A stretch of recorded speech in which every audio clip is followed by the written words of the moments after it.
isasõrm, kus sa oled, siin ma olen, kuidas sul läheb. Emme sõrm,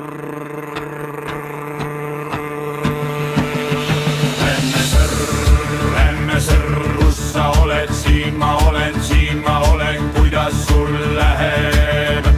Emme sõrm,